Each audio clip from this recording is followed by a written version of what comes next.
Hare Krishna guru Maharaj, please accept my humble obeisances. Glory Shrila Prabhupada.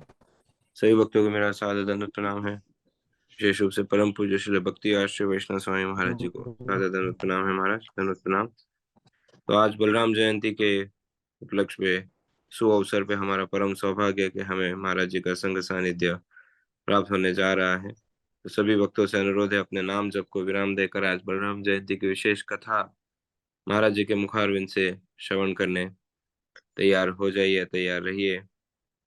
और अभी महाराज जी कुछ ही दिनों पहले महाराज जी को भी इस्कॉन में अधिकृत गुरु पद या गुरु की सेवा संभालने की जिम्मेदारी, या एक प्रकार से हम कह सकते हैं इंस्ट्रक्शन, आदेश मिले हैं। तो आज बलराम जी के प्राकट्य दिवस पर, जो कि हमारे आदि गुरु है या गुरु तत्व के मूल है, सिद्धांत है, तो उनके विषय में हम महाराज जी से श्रवण करेंगे। तो सभी से अनुरोध है, ध्यान पूर्वक आज का टॉक श्रवण कीजिए। और अब महाराज जी से समय न लेते हुए अनुरोध करना चाहेंगे, महाराज जी आज का टॉक प्रारंभ करें। हरे कृष्ण महाराज। हरे कृष्ण। आज श्री बलराम जी के शुभ आविर्भाव तिथि, इसलिए मैं अपना इष्ट देव श्री कृष्ण बलराम के श्री चरण में सबसे प्रथम प्रार्थना करता हूँ और उनके कृपामूर्ति, उनके शुद्ध भक्त श्री अभय शरणारविंद भक्ति वेदांत स्वामी प्रभुपाद और उनके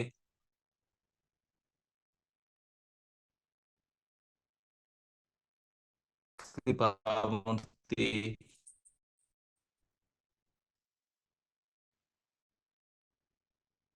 परम पूज्य गोपाल कृष्ण गोस्वामी महाराज और आज के उपस्थित रायपुर मंदिर में परम पूज्य श्री लोकनाथ स्वामी महाराज और परम पूज्य लोकनाथ स्वामी महाराज के समस्त अनुयायी वर्गों को इस चरण में सादर प्रणाम करता हूं। सभी शुभकामनाएं। श्री बलराम भगवान के नित्य सेवक है और भगवान के जितने भी भक्त हैं उन सभी का आचार्य हैं, सभी के भक्ति के पोषण करता है, रक्षा करता है।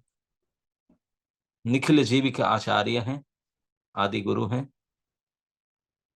तो आज मैं सोच रहा हूं कि कुछ दिन से हम कृष्ण बलराम की लीला प्रसंग कई जगह पर चर्चा कर रहे थे, जिन्होंने लगातार सुने होंगे।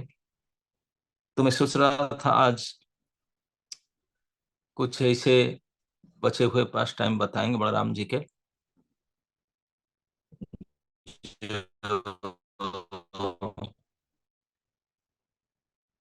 दिल्ली में ही घटित हुआ था, जिसके द्वारा श्री बलराम जी ने भक्ति का जो सबसे बड़ी अनर्थ घमंड है, अहंकार, उसको दूर करते हैं। तो ये कथा शुरू करते हैं। एक समय श्री नारद जी ने द्वारका पहुंचे राजसभा में और जाके खबर दिए। नहीं तो क्यों, सब निश्चिंत में थे, जाके बताए ज्यादा सभा में कि भगवान कृष्ण के पुत्र जाम्बवती नंदन श्याम कौरव के द्वारा बंदी किए गए हैं, उनके द्वारा बंदी बनाए गए। इसको सुने सब चौंके। क्यों? क्योंकि कई दिन से श्याम जदू सभा में दिखाई नहीं पड़ते थे और द्वारका में नहीं थे, इसलिए किसी को चिंता नहीं था, क्योंकि ये स्वाभाविक ही था कि श्री द्वारकाधीश के कोई भी पुत्र, क्योंकि द्वारकाधीश के संबंध पूरे भारतवर्ष में छाया हुआ था। 16,108 तो उनकी पत्नियां थी, तो सभी का घर, सभी तो राजकुमारी थे। कहीं के राज्य के राज रानी राजकुमारी होंगे, उनके पिता, भाई, बंधु, तो पूरे भारतवर्ष में छाया हुआ था उनके संबंधियां। तो कोई भी द्वारकाधीश के पुत्र, कोई अपने माँ के या विमाता के, विमाता तक कम नहीं थे, हजारों संख्या में थे। कहीं भी चले जाए कोई मिल जाएंगे उनको तो। और ननिहाल में कई महीना दिन तक रुके, कोई चिंता की बात नहीं, सब जगह में तो बंधु है, बंधु है। तो कोई द्वारका में कोई कृष्ण कुमार, कृष्ण के पुत्रों का कोई अनुपस्थिति को किसी को सोचना नहीं पड़ता, कहीं ना कहीं होंगे। सारे भारत में छाए हुए ननिहाल कहीं ना कहीं होंगे, इसलिए कोई चिंता की बात नहीं था। लेकिन जब नारद जी ने आके ना बताते तो किसी को पता नहीं चलता। तो तुरंत पूछा गया क्या कैसी हुआ घटना, नारद जी किसी को इन्फॉर्मेशन देने लगे। तो नारद जी डिटेल बताने लगे कि श्याम ने कैसे पता चला पता नहीं, तभी तो ऐसे स्मार्टफोन आदि नहीं था, पता नहीं कहीं से connection हुआ होगा। दुर्योधन का एक लौती बेटी थी जिनका नाम था लक्ष्मणा, चाह रहे थे उनका विवाह के लिए स्वयंवर। स्वयंवर सभा में भारतवर्ष के हजारों राजकुमारों को हम, लेकिन कुरुवंशी विशेष करके दुर्योधन ये सोचते थे कि ये जदुवंश तो सबसे छोटे हैं, उनको वो मानते नहीं थे कि उनको भी निमंत्रण दिया जाए, वो योग्य नहीं मानते थे। जदुवंशी हमारे संबंधी बनने के लिए योग्य है, ये बात को स्वीकार नहीं करते थे। ये क्या ज्यादा ज्यादा भाई, इसलिए उनको अयोग्य समझ करके वहां मैसेज ही नहीं भेजे, निमंत्रण ही नहीं किए। लेकिन समहाउ रादर नेटवर्क स्ट्रांग था क्या था, शाम को पता चल गया। तो उन्होंने अकेले किसी को साथ नहीं लिए, अकेले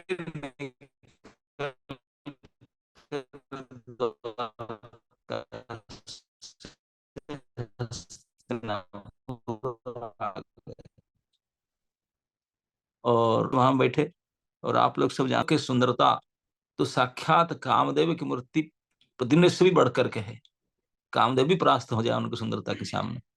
और वो श्याम कोई स्वयंवर सभा में उपस्थित रहे बैठे, तो कोई ऐसे राजकुमारी हुआ ना होगा जो दूसरे किसी के गले में माला डालेगा, अवश्य खींच करके जाकर उनके गले में डालेगा। और वही हो रहा था। हजारों नरेश राजकुमार बैठे हुए थे। दुर्योधन को मनोनीत था कोई अपने पुत्र को माला देकर बैठाता है, ये सब बड़े बड़े राजा इस सेक्शन में वीआईपी लाइन इधर है, उधर जाकर देना। लेकिन लक्ष्मण ने जब आंख उठाकर देखी कि हजारों हजारों में से जाम्बवती नंदन सांब भी बैठे हुए थे, सांब को देखकर उनकी नजर हटा ही नहीं, एक और गया ही नहीं, सीधा माला लेकर उनकी ओर चल पड़ी। दुर्योधन लक्ष्य क्या ये क्या कर रहा है, ये अनइनवाइटेड है, इनवाइट भी नहीं किया था, निमंत्रण तो बिना निमंत्रण घुस गया, उसके पास जा रहा है माला देने के लिए, ये क्या करेगा। तो दुर्योधन उठे, बेटी के नाम लेकर के, नहीं बेटी इधर है इधर है, उनको संकेत करके दूसरे ओर जाने के लिए संकेत किए। बेटी राजी नहीं हो रही थी, उनको इच्छा नहीं थी कि और जाने के लिए संभोग छोड़ करके। लेकिन दुर्योधन बार बार संकेत, नहीं नहीं इधर नहीं, इधर से जाओ, इधर नहीं जाओ। तो इस प्रकार के स्वयंवर सभा का नियम है, स्वयंवर वो कोई बाधा नहीं डालेंगे, बेटी स्वयं अपनी इच्छा से किसी चुने। ये अपने जबरदस्ती जब करने लगे, श्याम क्रोधित हो गए, बोले ये क्या कर रहे हैं स्वयंवर करके ये सब। तो उन्होंने अपने आसन से उठे, सीधा गए सभी के सामने, सभी कुरुसभा के बड़े बड़े लोग सब बैठे हुए हैं, हजारों राजकुमार बैठे, सभी के सामने उठ करके, फियरलेस केयरलेस थे, उठ करके गए,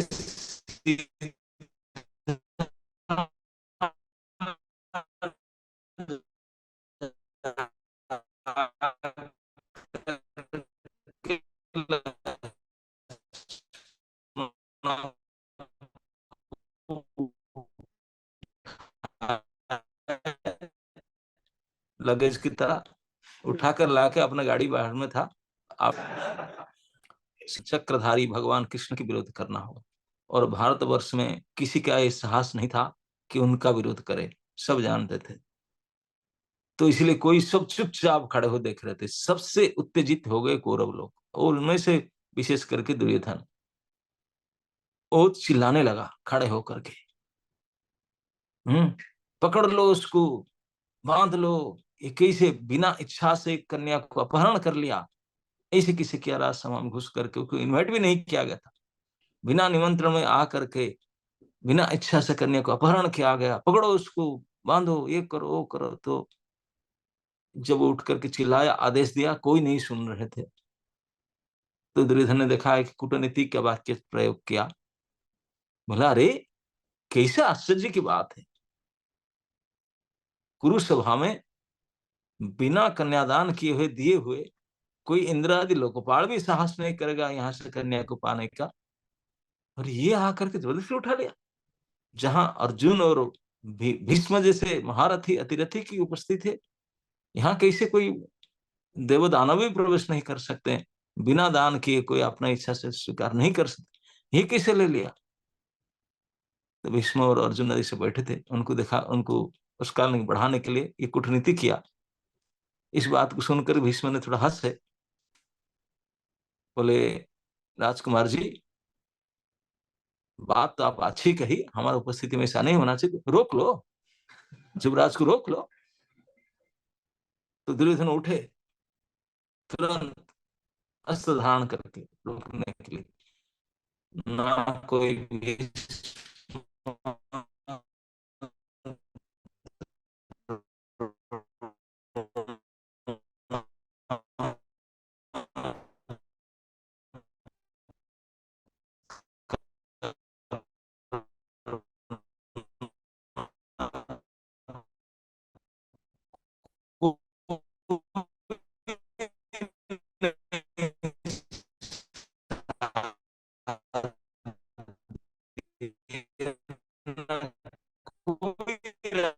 राजकुमार अस्त्र उठा, कोई नहीं गया, नहीं भी गया।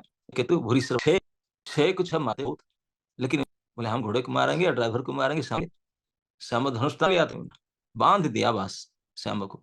और श्याम को बांध करके उन्होंने सोचे कि हम विश्व विजय प्राप्त करें, वो अपने आप को विश्व विजेता का, यहाँ लिख रहा हूँ, वो अपने आप को विश्व विजयी मानते थे, इतने हर्ष उल्लास और गर्व मानते थे।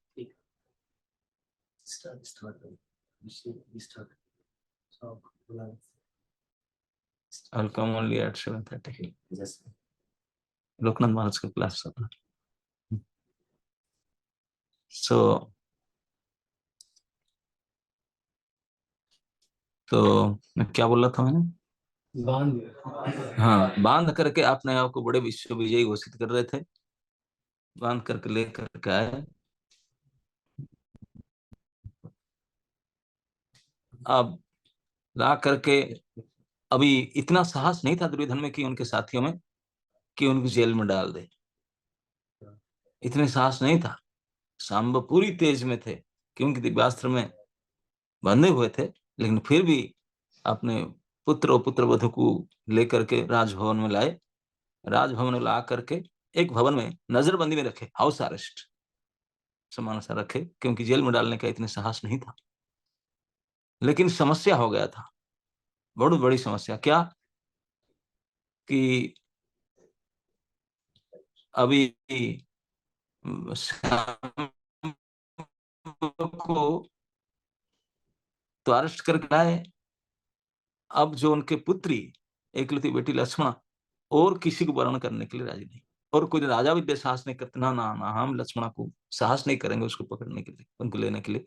और लक्ष्मण भी किसी को पति के में स्वीकार करने की राजी नहीं थी, वो तो खुल्लम खुला बोल दी, पापा कि सब सुन लो, यही मेरे पति है, दैट्स इट, शादी करना तो उनसे करना। वो किसी को वर्ण करने में देत नहीं हुई। अब क्या करें, इतनी बड़ी भारी अपमान, जिस शाम्बू को इतने भारी विरोध किए, गाली गलौज के, उसी को फिर विवाह देंगे, कन्यादान देंगे, ये तो नाक कटने जैसा पराजय है। तो समस्या आगे क्या करें, बेटी राजी नहीं हो रहा है, वो शाम्बू का क्या करे।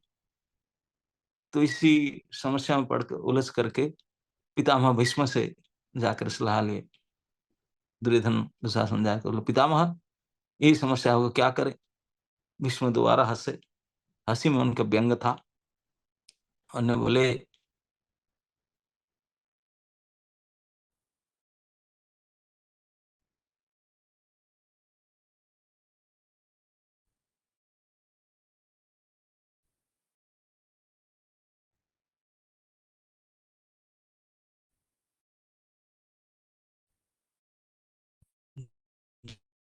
अब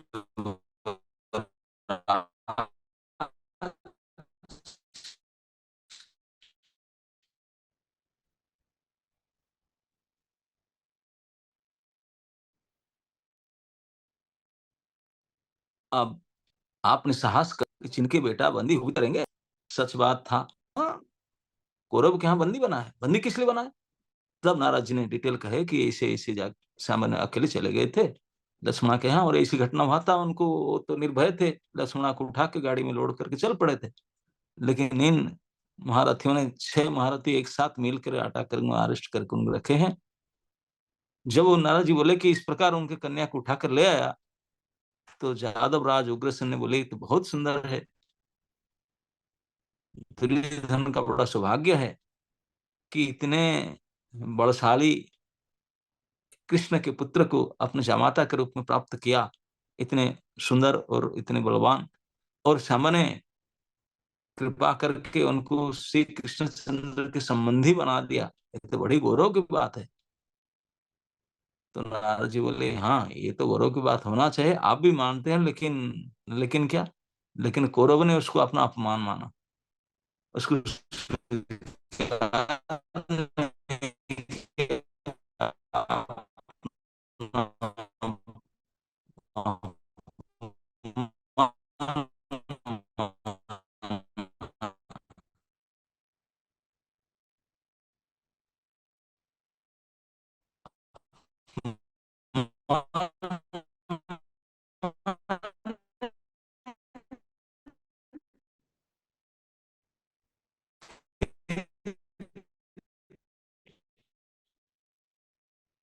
ना हो तो उठ करके उन्हें अरेस्ट कर तुरंत उन्होंने बोला हमारा कन्यादान कैसे, हमारे संबंधी कैसे बनेंगे, इस समझ करके वो उपेक्षा कर, मैं स्वयं आज चलूंगा जदु सेना के साथ, उन सर्पों के फण को कुचला देना चाहिए जो इस अहंकार से बढ़ चुके हैं।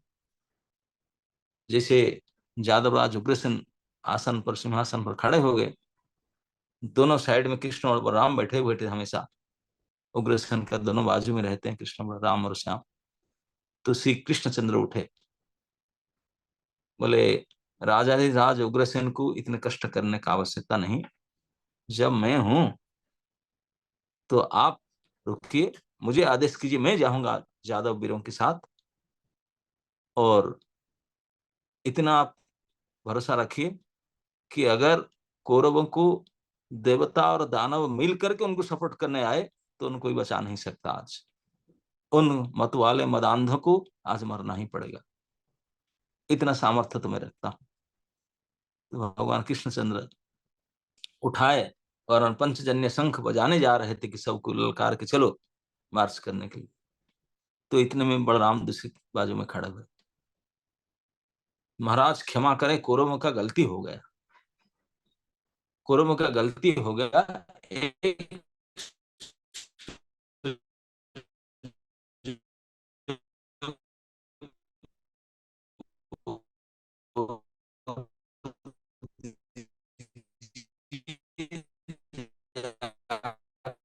कृष्ण को रोके, कृष्ण तो पहले अपने अनुज को श्रीवत्सन नहीं करते हैं।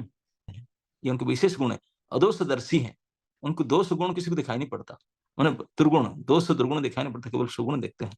और वो तो मानते हैं जो सबसे गिरा हुआ है तो उनको ही कृपा करना चाहिए, जो पेशेंट है उनके ट्रीटमेंट होना चाहिए, अच्छे आदमी की थोड़ी ना है।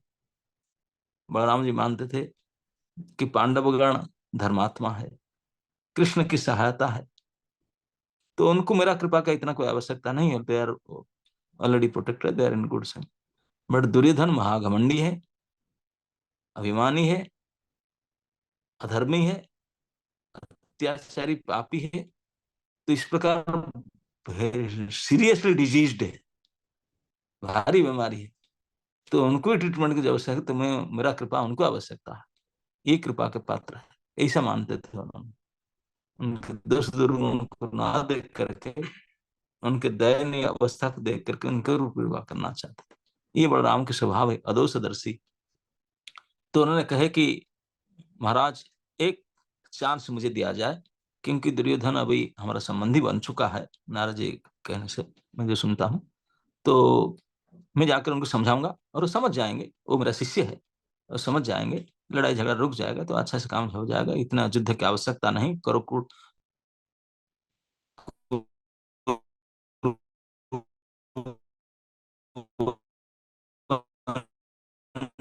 और जदुवंश में इस संग्राम होना उचित नहीं। कृष्ण को सत्य के उठ जी से उठकर खड़ा होकर बोले, दाऊ जी, आपके शिष्य को तो यही शिष्टता पता है, केवल उनको एक ही भाषा समझ में आता है, वो है अस्त्र की भाषा, दूसरी कोई भाषा समझता नहीं।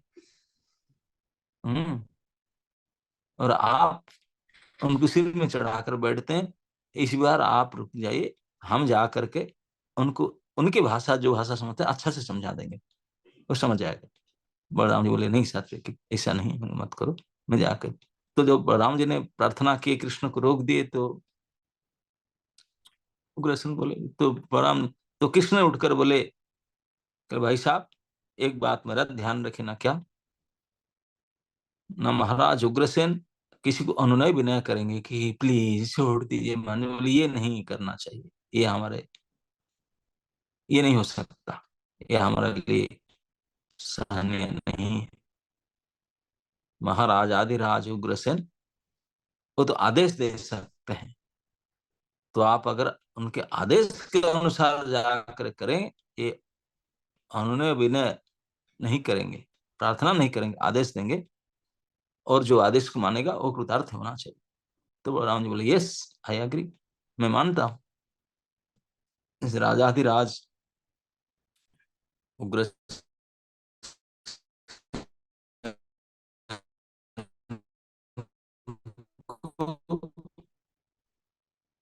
अनुनय विनय बिल्कुल प्रार्थना करने का आवश्यकता नहीं, मैं उनके प्रतिनिधि, वस्तु तो बड़े बड़े लोकपाल मानकर कृतार्थ के दोनों बाजू में आप और मैं खड़े रहते हैं, तो इंद्र वरुण आदि आकर दूर से मस्तक सहित शरण चौकी पर सर लगाकर प्रणाम करके आपने को धन्य मानते हैं। ये होते कौन, कौन उनका आज्ञा को नहीं मानेगा। और मैं आपको वचन देता हूं, मैं कोई सैन्य सामंत लेकर नहीं जाऊंगा, मैं अकेले जा रहा हूं, केवल सात्यकी को ले जाऊंगा, उद्धव को ले जाऊंगा साथ में, अकेले ट्रैवलिंग करना, साथ में ले जाऊंगा, और मैं समझा बुझाकर सब ठीक करके ले आऊंगा। और इतना भरोसा रखो कि महाराज के उग्रसेन के मर्यादा को मेंटेन करने का सामर्थ्य मुझ में है। वो तो सभी जानते थे कि अनंत पराक्रम है, से अनंत के पराक्रम में कोई मूर्ख भी ऐसा नहीं सोचेगा कि वो कुछ चाहे करने के लिए ना कर पाए, ऐसा हो ही नहीं सकता। तो इतने बात बंद हो गया, सब चुपचाप शांत हो गए। केवल नेक्स्ट डे बलराम उद्धव और सात्यकी गाड़ी में करके हस्तिनापुर निकले। हस्तिनापुर जाकर पहुंचे, हस्तिनापुर अंदर नहीं गए, आउटस्कर्ट में, आउटसाइड द सिटी गाड़ी पार्किंग किए, एक पेड़ के नीचे बैठे, आसन लगा करके बोले, उद्धव आप जाओ जा करके और कुरुसभा में मेरे आने का समाचार दो, बोलो मैं अपेक्षा करता हूँ, कम से कम दुर्योधन आकर मिले, मुझे बात करना। तो उद्धव जी बलराम के आज्ञा के अनुसार गए कुरुसभा में। मैं है ना कि थोड़ी दिन हुआ था, एक हफ्ता भी नहीं हुआ था, नारद जी ने काम किए, तो उद्धव जी हठात जाकर पहुंचे कौरव की राजसभा में। राजसभा में भीष्म, द्रोणा, कृपा, कर्ण सब बैठे हुए थे, दुर्योधन नहीं बैठे थे राष्ट्र। तो उद्धव जाकर पहुंच करके भीष्म, द्रोण आदि बड़ों, धृतराष्ट्र सभी को सम्मान किया, प्रणाम किए, और बोले कि महाराज आधिराज उग्रसेन के आदेश ग्रहण करके उनके प्रतिनिधि श्री बलराम पधारे हैं, और इस जगह पर लोकेशन शेयर की, बोले यहाँ आउटस्कर्ट में अपेक्षा कर रहे हैं, और आशा कर रहे हैं कि आप लोग, विशेष करके दुर्योधन को आशा करें, वो जाकर उनसे मिले। ये समाचार दिए। ये समाचार सुनकर दुर्योधन बहुत खुश हुए, तुरंत उठकर खड़ा के, बलराम मेरे गुरु जी हैं, मैं उनसे गदा युद्ध शिक्षा प्राप्त किया हूँ, और श्री गुरु शरण जब आए हैं, यहाँ नहीं आए तो उनकी इच्छा है, तो उनका विशेष स्वागत अवश्य होना चाहिए। बलराम जी उठ करके ना दुर्योधन उठ करके सभा में घोषणा की। तो उसमें दुर्योधन बोला कि सभी मान्यगण्य अतिथि ब्राह्मण ऋषि सबको इकट्ठा किया जाए, स्वागत के सामग्री साथ में लिया जाए और हम सभी चल करके गुरु जी के पूजा करके उनको स्वागत कर वर्ण करेंगे। तो सभी चल पड़े, भीष्म द्रोण सभी अपने अपने गाड़ियों में बैठे, विप्र ब्राह्मणों को साथ में लेकर के स्वागत सामग्री सिमारती प्लेट वगैरह सब साथ में लेकर के चल पड़े। उद्धव जी भी आगे चल रहे सब साथ में, कहाँ पे लैंडमार्क बताए थे सब वहां पहुंचे। बलराम जी पहुंचे, जाके प्रणाम सत्कार हुआ। जो बलराम जी ने देखे कि भीष्म और द्रोण आदि कृपा आदि आए जो उनसे वरिष्ठ है, बलराम जी उठकर उनको सम्मान किए, प्रणाम किए, और उन लोग भी बलराम को प्रणाम किए और सभी स्वागत सत्कार हुआ, पूजा वूजा हो गया। तो कुछ बोलने से पहले बलराम उठकर खड़े हुए और बोलने लगे। कीर्तिसेश्वर महाराजाधिराज श्री उग्रसेन जी के प्रतिनिधि के रूप में उनके आदेश से बहन करके मैं आया हूं। आप सभी कुरुवंशी कान खोल करके सुन लीजिए। उनका ये आदेश है कि आप लोगों ने एक क्षत्रिय धर्म में स्थित धर्मात्मा बलशाली बालक को अधर्म में बंदी बनाकर रखे हैं। ये अधर्म उपाय में बंदी बनाना आपको शोभा नहीं देता। क्षत्रिय धर्म के अनुसार उनका कोई गलती नहीं था। तो इसके लिए उनके आदेश है कि आप यथाशीघ्र हमारे पुत्र और पुत्र वधु को लाके यहाँ हमारे साथ दीजिए और क्षमा प्रार्थना कर सकते हैं। आपके जो गलती के लिए क्षमा प्रार्थना सब दीजिए। हम इसी टोन से कह रहे थे बलराम, जैसे कोई महाराज अपने को तुच्छ सेवक को आदेश दे रहे हैं, बिल्कुल निडर हो करके, बिल्कुल डांट करके ऐसे स्वर में बोले। जैसे इस आदेश जारी कर लिए बलराम कह चुके थे, सब शांत हो गए। वातावरण 100% पलट गया। अभी तो बड़ा सौहार्दपूर्ण था, बिल्कुल वातावरण बदल गया। दुर्योधन तो आग बबूला हो गया, खड़े होकर चिल्लाया टॉप ऑफ स्टोन, अरे ये यदुवंशियों का इतने साहस! हाँ? हमारे सामंत थे कुछ दिन पहले, हमारे सेवक थे, हम उनको कृपा करके छोटा सा टुकड़ा दिए और अपना आप राजा मानने लगे। ये तो ऐसा है जैसे पैर की जूता और सिर के ऊपर चढ़ने के प्रयास कर रहा है। हम्म? हम उनको थोड़ा उपेक्षा किए, कुछ बोले नहीं करके छत्र चामर लगा करके राजाधिराज बन रहे हैं। हम्म? इतने अहंकार! आज से मैं घोषणा कर रहा हूं, ये यदुवंशियों को सिंहासन में बैठने का अधिकार नहीं, छत्र चामर लगाने का अधिकार नहीं, और जूतों को सर में चढ़ने से रुका जाएगा। ये अन्याय! इतने घमंडी है, उनके घमंड को हम दूर कर देंगे। ऐसा क्रोध में आग उबला होकर के बोला, तुरंत मुंह मोड़कर गाड़ी में बैठ कर चल पड़ा, हस्तिनापुर की ओर चल पड़ा, और उनके पीछे पीछे सारे लोग चल पड़े। इस प्रकार के कटु उक्ति को श्री बलराम जी के सामने सुन करके बलराम जी क्रोधित हुए। इस बात को सुन करके सात्यकी जी ने तुरंत अपने धनुष तान लिए, चढ़ा लिए अस्त्र। बोले कुछ उद्धव जी ने देखे कि बलराम जी के शरीर और उनका विशेष करके मुखमंडल प्रातःकालीन उदीयमान सूर्य के जैसा लाल पड़ चुका है। क्रोधित हो गए बलराम, अनंत पराक्रम है और ये बदमाश उनको अपना चेला समझ रहे थे, ऐसे अवज्ञा कर रहा है गुरु जी की। क्रोधित हो उठे और इस आंख में इशारा किए सात्यकी के लिए, स्टॉप इट, आप क्यों बंदूक चढ़ा रहे हैं? तो सात्यकी जी ने धनुष उतार कर रख दिए, चुपचाप बैठ गए। उद्धव और सात्यकी देखते रहे, क्यों हस्तिनापुर वाले तो चले गए थे। उद्धव सात्यकी देखने लगे बलराम जी की जो क्रोध, आज कुछ विशेष अकल्पनीय घटना घटने जाएगा। क्या होगा पता नहीं, इसे क्रोधित देखा पड़ रहे हैं। कुछ कल्पना से बाहर कुछ बात करेंगे। और बलराम जी क्रोध से अट्टहास करने लगे, खड़े खड़े बोलने लगे, जदुवंशी जूते हैं, कुरुवंशी सर है, हम उनके झूठे खाने वाले टुकड़े में पल रहे हैं, हम छत्र चामर सिंहासन में बैठने का अधिकार नहीं है। अरे जिन उग्रसेन के लेफ्ट एंड राइट में मैं खड़ा रहता हूँ, श्री कृष्ण खड़ा रहा है, जिनको प्रणाम करने के लिए बड़े बड़े देवता लोकपाल आदि अपने सौभाग्य मानते हैं,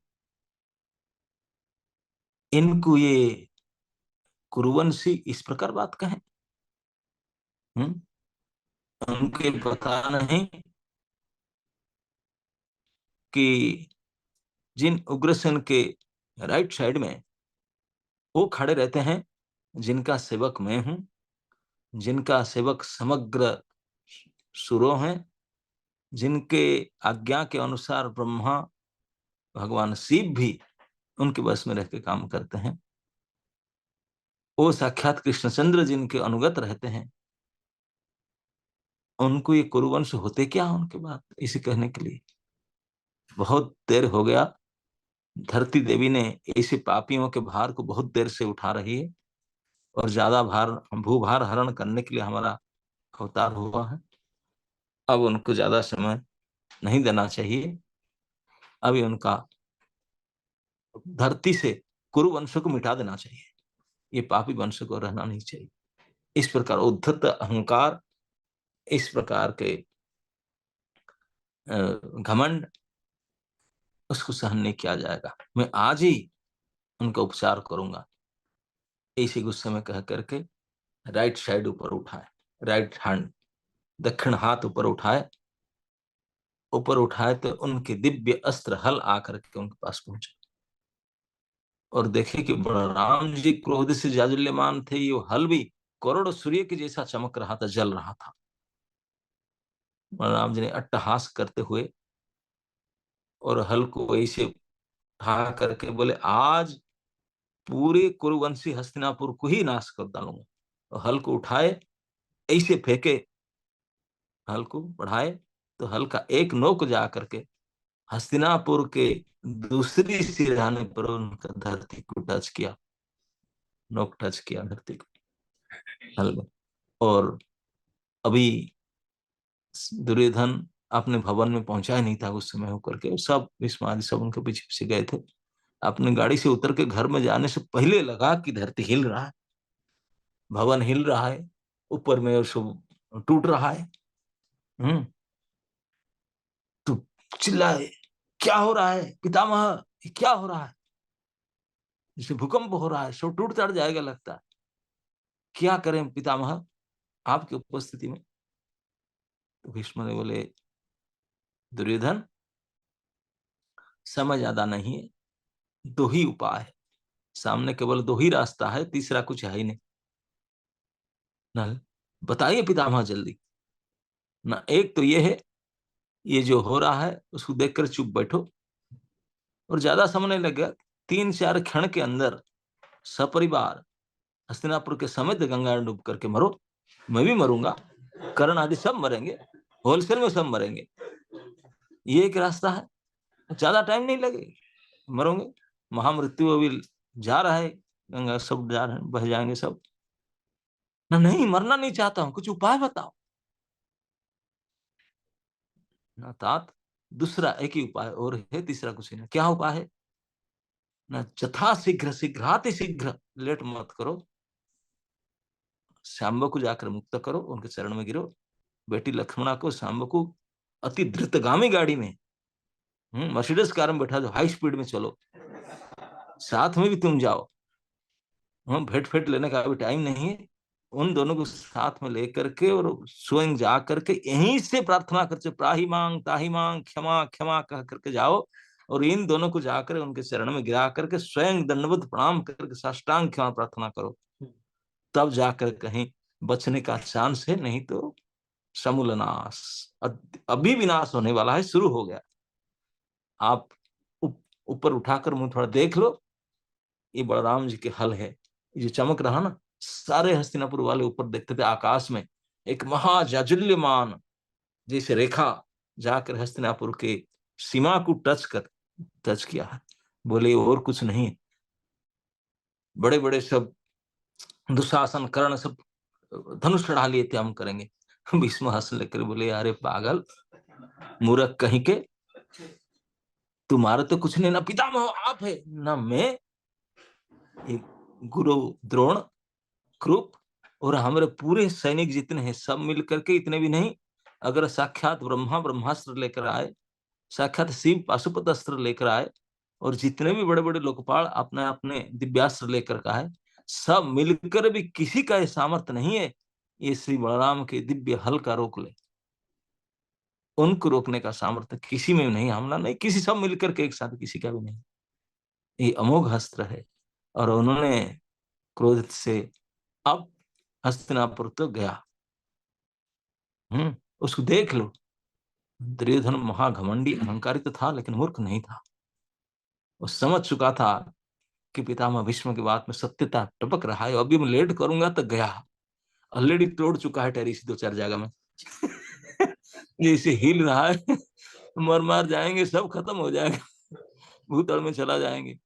और तुरंत गाड़ी ड्राइवर को बोला टर्न करो, जैसे आते ऐसे स्पीड में चल रहा था, ऐसे एक साथ में उनको ऑर्डर दिया और दौड़ा, दौड़ करके जहां श्याम और लक्ष्मण थे उनके पैर पकड़ कर जैसे तैसे बैठा करके बोला चलो चलो गाड़ी में बैठो, बाद में बात करेंगे।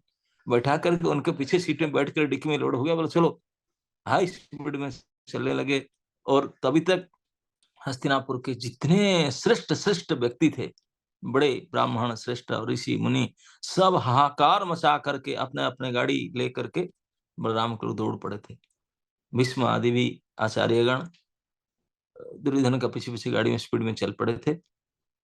अब लेकिन हस्तिनापुर को अभी झुका दे उठा दिए थे गंगा की ओर, तो इतने में बहुत जल्दी में जा करके पूरे हस्तिनापुर के जनता दूर से चिल्लाए पाही माम रक्ष माम पाही माम, ऐसे करके गए, जा करके सीधा लक्ष्मणा और श्याम को बोले जा करके सामने खड़ा होकर प्रणाम करो।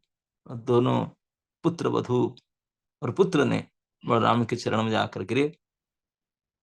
तो इस प्रकार के शब्द हुए थे, बलराम ने आंख उठाकर देखे, कोई एक भी हस्तिनापुर वासी नहीं था जो खड़े हुआ बैठो, सब डंडे की तरह गिरे हुए थे, दंडवत जमीन पर सारे लेटे हुए थे। और लेटे लेटे रोते रोते चित्कार कर मर ही रहे थे, आर्त चित्कार करते थे, क्षमा कर दो, गलती हो गया, हमारा हमारा दोष है, अपराध है, आप अपराध को भी देखते नहीं हैं, आप महाकृपालु है। अब अनंत करुणा वरुणालय बलराम का स्तुति चलने लगा, आधा घंटा नॉन स्टॉप स्तुति करने लगे। नमस्ते तु हलग्राम, नमस्ते मुषलायुध, नमस्ते बलिनाम शिष्ट, नमस्ते धरणीधर, प्रणमारि नमस्तुभ्यम त्राहि माम कृष्ण पूर्वजम। त्राहि माम पाहि माम, सब श्लोक पढ़ रहे थे और प्रणाम कर रहे थे, धनाधन।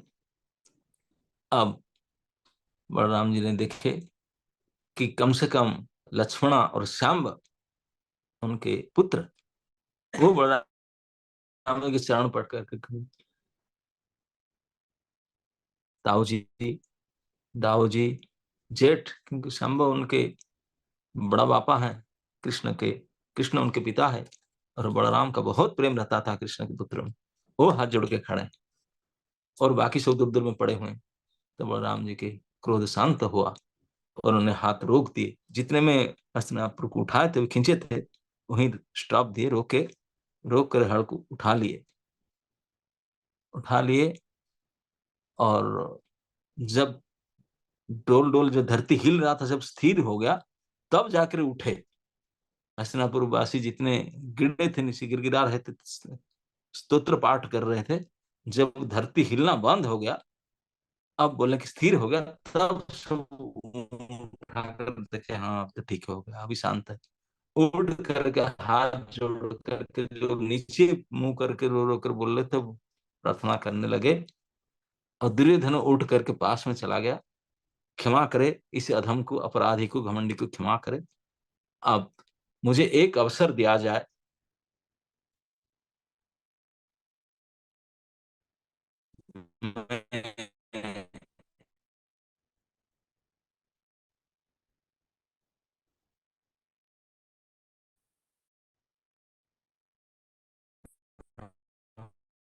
पुत्र और पुत्र वधू का दे दूं, इतने अवसर मुझे प्रदान करे। और सत्य की उद्धव आपका भी भजन बलराम जी ने उठ कर कहे, जाऊंगा नहीं, आपके नगर में ही नहीं घुसूंगा, और आपका कन्यादान के अधिकार भी नहीं रहा। शादी तो द्वारका में करेंगे अपने बेटे बहू के, आपके यहाँ कुछ नहीं होगा। हम्म, तू घमंडी, लेकिन तू चाहता है कुछ भेंट देने के लिए महाराज के लिए और जामाता के लिए, जोई के लिए कुछ दहेज देना चाहता है, वो फटाफट लेकर आओ, मैं लेकर जाऊंगा। लेकिन हम नहीं जाएंगे, उसको नहीं लेकर आए। गेट लास्ट, जाओ। तो दुर्योधन देखा कि अभी कुछ बोला नहीं जा सकता, ये अपमान हमारे लिए वरदान ही, बच गए। गाली सुन करके अपने आप को कृतार्थ माने, कान पकड़े, बोले ठीक है बच गए, कम से प्राण तो रहा, नहीं तो अभी सुहा हो जाते सारे। गंगा प्राप्ति हो जाता। तो दुर्योधन और बाकी सब दौड़ कर गए, पीछे मुड़े नहीं, दौड़े। श्री भीष्म द्रोण ने बलराम जी के चरण में सर झुकाए, दौड़ करके व्यस्तता के साथ। दुर्योधन भले घमंडी था, बदमाश था, लेकिन कभी कृपण नहीं था, ये कलंक उसमें कोई नहीं लगा। खुल करके दास दासी स्वर्ण रत्न घोड़े हाथी और इतने सारे सामग्री इकट्ठा करके कई हजार रथ लोड करके फटाफट लेकर आया। बोले भले मुझे अयोग्य, मुझे कुछ नहीं, लेकिन ये सब लेकर जाइए, ये मेरे एकलौती बेटी है, सबसे प्यारी है हमारे। और वो खुद चुन लिया, और मुझे फिर चांस नहीं, एक ही तो बेटी है विदा के लिए, तो उनको दान में सब कुछ है। दोबारा आप आएंगे कि नहीं, लेंगे कि नहीं, इस बार आपके सामने लेकर जाइए। अनेक अनेक धन रत्न दास दासी रथ रथी लेकर के दुर्योधन दिया। बलराम जी ने सब स्वीकार किए। हस्तिनापुर से आए थे नाई भाई कुछ सेवक, उनको भी कुछ नहीं दिए, बोले सब उनसे पेमेंट लेना, हम जा रहे हैं। तो बलराम जी ने वापस गए। अब जब द्वारका पहुंचे तो सबका पहले यही आशा था कि बलराम जी जो गए हैं तो निश्चित बेटा बहू को लेकर के आएंगे, ऐसे तो हो ही नहीं सकता। ये अनंत पराक्रम कुछ चाहे करने के लिए उनको कोई रोक दे कि वो कर ना पाए, ये तो संभव ही नहीं है। लेकिन सात्यकी ने खोल करके बोला कि ये तो लाए, लेकिन ऐसे नहीं काम बना, काम टेढ़ा हो गया था। उनको उसी भाषा में समझाना पड़ा, चेला को बुद्धि ठिकाना में लाना पड़ा, तब जाकर चेला अभी सही हो गया। जब पूरे हस्तिनापुर के समुदाय को, कुरुवंश को गंगा में बहा देने के लिए उठा करके फेंकने वाले थे राम जी ने, राव जी ने, तब जाकर उनको बुद्धि सुधरा, तब सही डिवोटी बना। तब तक वो नहीं था, सदबुद्धि नहीं आता। ये सब हुआ धूमधाम से, द्वारका में तो श्याम और लक्ष्मण का विवाह हुआ, सब कुछ हुआ, लेकिन आज तक भी दिल्ली के पास में हस्तिनापुर मेरठ ऐसे जम गंगा जी की ओर टेढ़ा बन करके रहा। बलराम जी के प्रकोप के क्रोध के कारण अभी तक सीधा नहीं हुआ, ऐसी टेढ़ा हुआ। आप कभी जाकर देखेंगे गंगा की ओर झुका हुआ है। ये हस्तिनापुर कर्षण के श्री बलराम इस प्रकार से ऐसे करुणा मृणालय है, लेकिन उनके कृपा का कोई मिसयूज करे, इस प्रकार करे तो इस प्रकार के दंड भी देते हैं। और क्षमा प्रार्थना करने से माफ भी कर देते हैं। तो इस प्रकार बलराम, हम तो कितने घमंडी, कितने लालची, कितने कामी, क्या क्या है। तो ये कहानी को सुनकर के हमारा मन में सब ये लालसा जागृत होना चाहिए। ऐसा चाहिए कि हम लोग जितने बदमाशी कर रहे हैं, जितने गड़बड़ी कर रहे हैं, जितने पाप ताप सब कर रहे हैं, अनर्थ कर रहे हैं, श्री बलराम के शरण ले लें, वो माफ कर ही देंगे उनको। आज के दिन तो आन के हैप्पी बर्थडे है, तो बहुत खुश हैं। जो आज के दिन कुछ विशेष भेंट लेकर के उनकी रक्षा को अपने जीवन में ग्रहण करना चाहिए। उनके चरण की सेवा की रूप सुरक्षा हमारा जीवन में भक्ति को पोषण करेगा। और बलराम जी को किसी प्रकार से प्रसन्न करो, वही बलराम साक्षात नित्यानंद है। निताय के भजने से गौर मिलते हैं, बलराम को भजने से कृष्ण मिलते हैं। तो आज उनके ओर से खुला छूट है। तो इसलिए जो भी हमारे दोष, जो भी हमारे अनर्थ है उसको देखो ही मत, क्योंकि बलराम नहीं देखते हैं उसको, बस उनके शरणागत हो जाओ, पाही मांग त्राही मांग करके।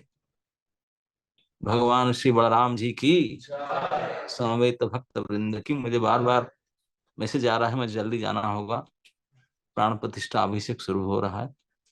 तो बाकी आप लोग का क्वेश्चन और आप लोग का कुछ सहमत बाद में देखेंगे। I have to go now. Okay, धन्यवाद।